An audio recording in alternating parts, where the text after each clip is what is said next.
जय माता की मित्रों।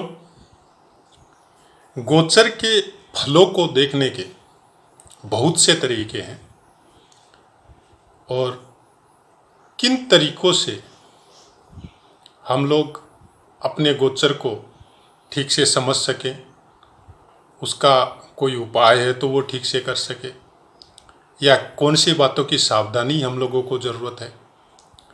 तो ये सब चीज़ें आपको राशि फलों के द्वारा, आपके शुभ गोचर ग्रहों के कौन कौन से स्थानों पे होते हैं और अशुभ गोचर कहाँ होते हैं, नक्षत्र और ग्रह कहाँ कहाँ एक दूसरे से भेद होते हैं और वेद का फल क्या होता है, ये सब पाठ मैं बहुत दे चुका हूँ और राशियों का पाठ मैं दे रहा हूँ कंटिन्यू।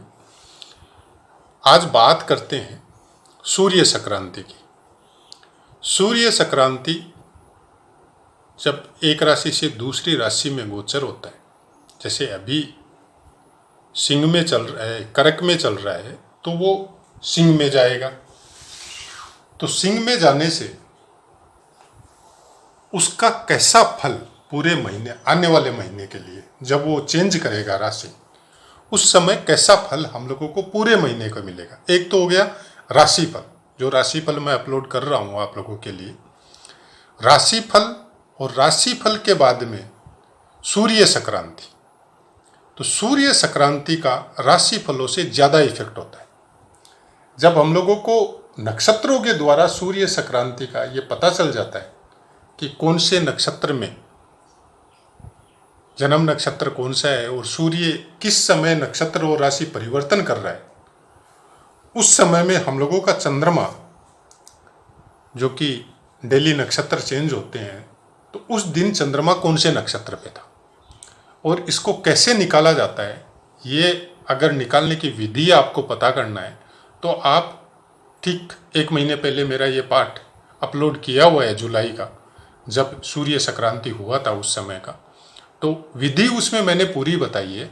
आज बात डायरेक्ट ही करूँगा कि सूर्य 17/8/2021 को कर्क से निकल के सिंह राशि में प्रवेश करेगा रात में करीब 1-1:30 बजे के आसपास, और उसी समय उसका नक्षत्र परिवर्तन भी होगा। तो जैसे ही कोई भी ग्रह जब एक राशि से दूसरी राशि में जाता है तो जनरली नक्षत्र चेंज होता है। बहुत कम टाइम ऐसा होता है कि एक ही राशि में नक्षत्र जो है वो उस दिन के लिए रह जाता है और बाद में चेंज होता है। तो वो कौन सी राशियों में कौन से नक्षत्र आते हैं, वो पाठ भी मेरा दिया हुआ है। अगर नहीं दिया हुआ तो मैं चेक कर लूँगा, मैं दे दूँगा कि ये राशियों में ये नक्षत्र आते हैं। और वैसे शायद आप लोगों को पता भी हो, अगर नहीं है तो कमेंट कर दीजिएगा पाठ, अगर आपको नहीं मिला तो मैं वो पाठ दे दूँगा कि इस राशि के अधीन ये नक्षत्र है। अब उस समय में चंद्रमा जो रहता है, कौन से नक्षत्र में रहता है, उसके पहले वाले नक्षत्र से काउंटिंग होती है। ये विधि मेरी पूरी पिछले वीडियो में पूरी बताई हुई है।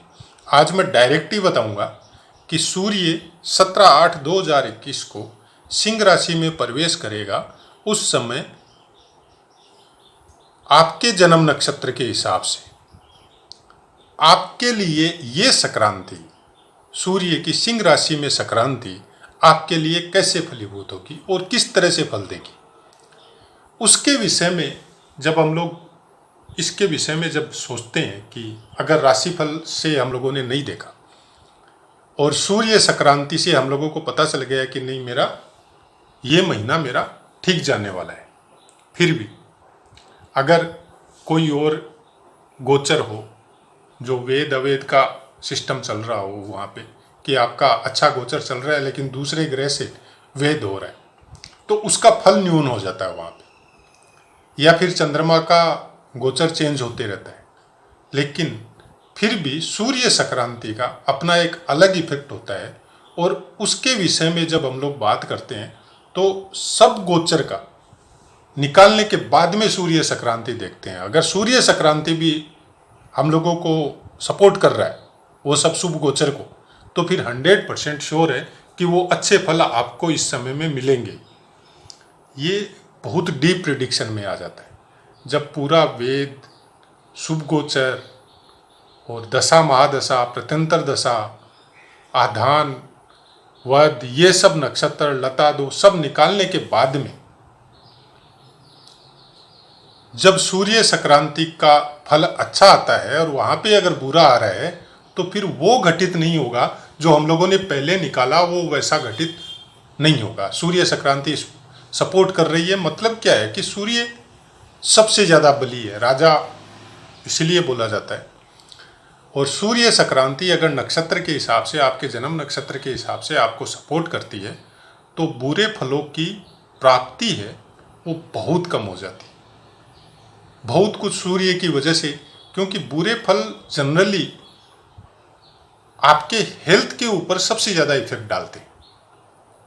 जब हेल्थ और दिमाग आदमी का वीक होता है तभी बुरे फलों की प्राप्ति चालू होती है। इसे आपको बिजनेस में घाटा लगता है। कैसे?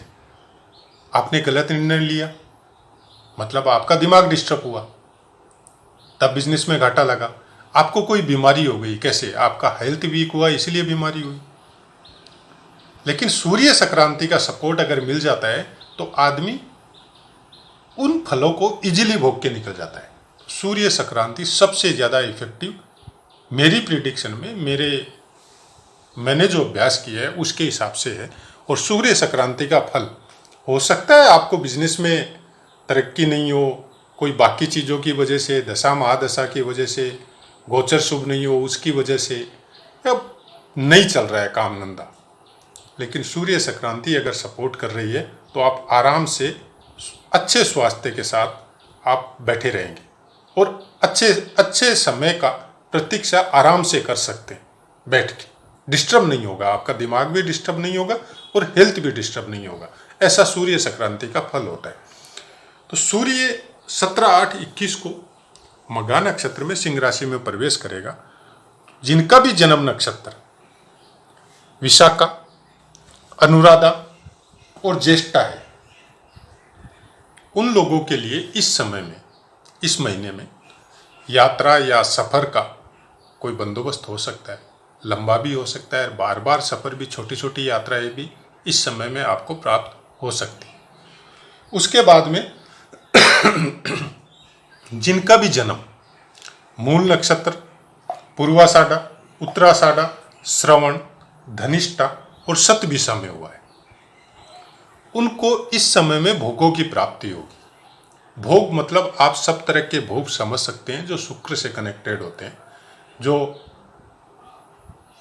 परिवार के भोग हो, परिवार के साथ रहने का मौका मिले, या कहीं घूमने फिरने का मौका मिले, या कोई मांगलिक या ऐसा कोई आयोजन हो घर में जो पूरा परिवार इकट्ठा हो, वैसे कोई हो, या कोई इस तरह के मतलब खाने पीने के शौक हो वो पूरे हो, और धन की भी आमदनी हो, तो उसकी वजह से जो भोग, जो वस्तु भोगों के लिए खरीदी जाती है वो सब हो।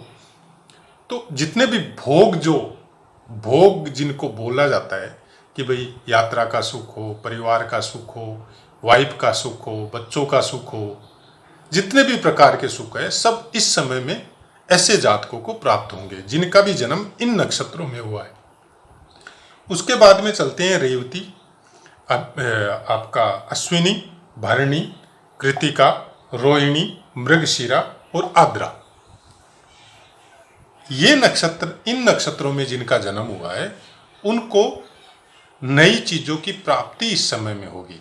कपड़े के रूप में हो सकती है, जमीन के रूप में हो सकती है, या आपको कोई वाहन वगैरह के रूप में हो सकती है। कुछ नई चीज़ें इस समय में आप प्राप्त करेंगे।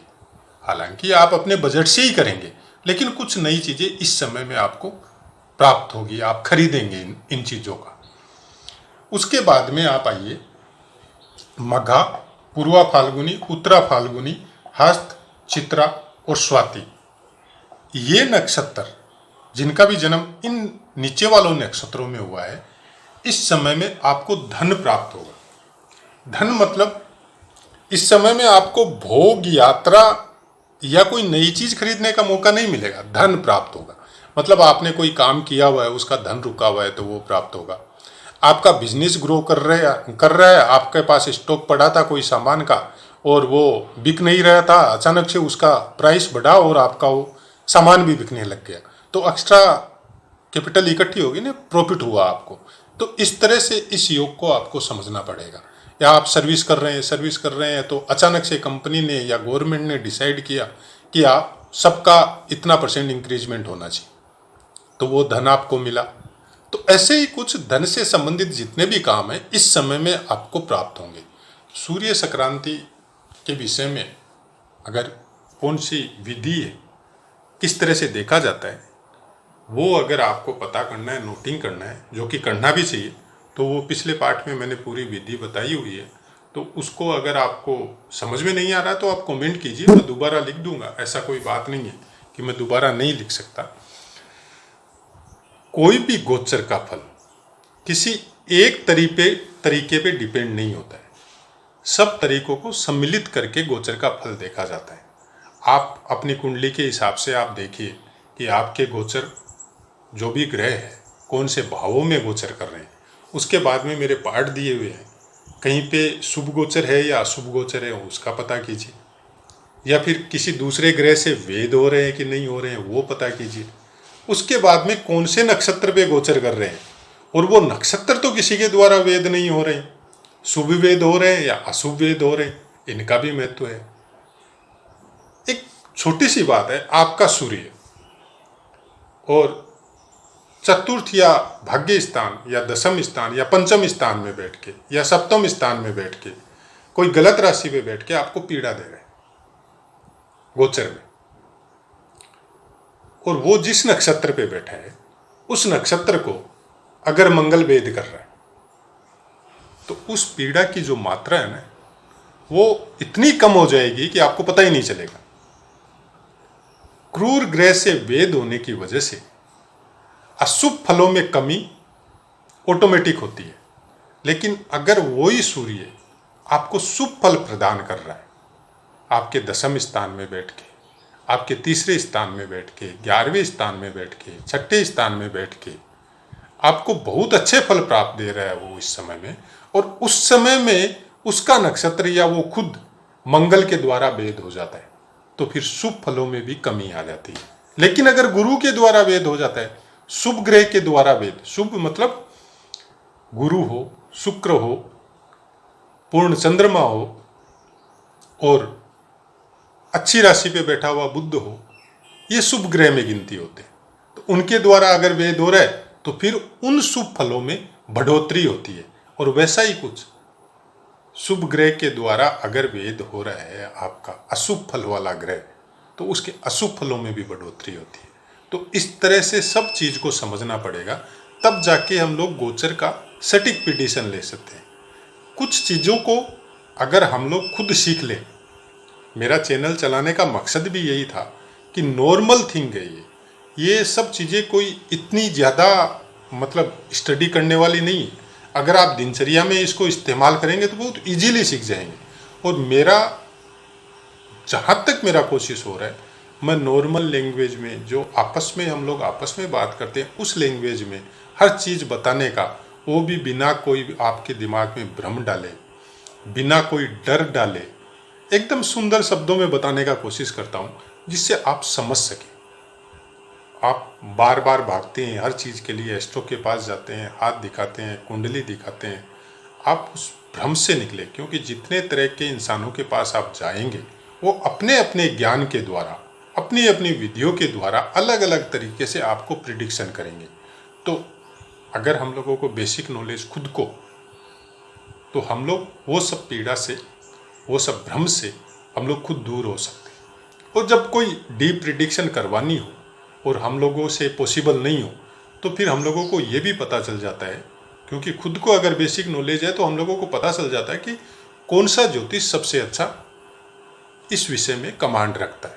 उसके पास फिर इजीली हम लोग जब भी मौका मिलता है उस साइड में अगर जाते हैं, पहले से पता रहता है, तो उससे टाइम लेके हम लोग उससे प्रिडिक्ट करवा सकते हैं अपना, कि भाई आने वाले समय में हम लोग को क्या ध्यान रखना है, क्या काम करना है। तो ऐसा ही कुछ ज्योतिष के विषय में होता है। ज्योतिष आपको जो भ्रम चल रहा है वो भ्रम नहीं देता है, भ्रम से निकालता है। आप अपने आप को देखते हैं शारीरिक सुंदरता को शीशे में, वैसा ही कुछ ज्योतिष आपके अंदर छुपी हुई गलती और प्रतिभा दोनों को ज्योतिष आपकी कुंडली के द्वारा देख सकता है कि आप कैसे हैं और आप क्या कर सकते हैं। और ये सब देखने के लिए बहुत कुछ डिपेंड होता है आपके बचपन के जो फाउंडेशन है, जो पारिवारिक संस्कार है, जो घर का वातावरण है, इन सब का बहुत कुछ योगदान होता है। उसका कारण यही है कि एक नॉर्मल थिंक है, 2-3 बच्चे 4 बच्चे एक साथ पैदा होते हैं, एक ही समय में पैदा होते हैं, सेम लगन है, सेम अंश है, ग्रहों का भी नक्षत्रों का भी, फिर भी उनका भाग्य अलग अलग होता है। उसका कारण इतना ही है कि कौन से वातावरण में वो पौधा ग्रो कर रहा है, कौन से वातावरण में किस तरह का खाद पानी उस पौधे को दिया जा रहा है। अगर अच्छी ज़मीन, उपजाऊ ज़मीन में अच्छे खाद पानी के साथ अगर वो पौधा ग्रो कर रहा है तो बहुत जल्दी अपनी जड़ें मजबूत कर लेगा। और अगर अच्छा खाद पानी नहीं है, उसका रख रखाव अच्छा नहीं है, ज़मीन का क्वालिटी भी अच्छा नहीं है, तो फिर वो पौधा धीरे धीरे धीरे धीरे धीरे वो जैसे तैसे करके कई बार तो गिर भी सकता है और कई बार वो खड़ा रहता है। बस मतलब वो अपने आप को जिंदा रखने का कोशिश करता है, जबकि सेम ग्रह नक्षत्र होते हैं। तो फाउंडेशन सबसे ज़्यादा ज़रूरी है। आपके जन्म के टाइम की जो फाउंडेशन है वही आपको आगे बढ़ने के लिए, फिर ग्रह नक्षत्र का संपूर्ण फल आपको प्राप्त होने के लिए वो सबसे ज़्यादा ज़रूरी होती है। तो ऐसा है मित्रों, आपको मेरी बात समझ में आ रही होगी। ज्योतिष से संबंधित या इस पाठ से संबंधित कोई क्वेश्चन हो आप कमेंट कीजिए, मैं 100% आंसर देने की कोशिश करूँगा। बाकी आपसे इजाज़त चाहता हूँ, अपनी वाणी को विराम देता हूँ। आप खुश रहे, सुखी रहे, समृद्ध रहे और स्वास्थ्य से, अच्छे स्वास्थ्य से परिपूर्ण रहे। यही माता रानी की इच्छा है, माता रानी से इच्छा है। जय माता।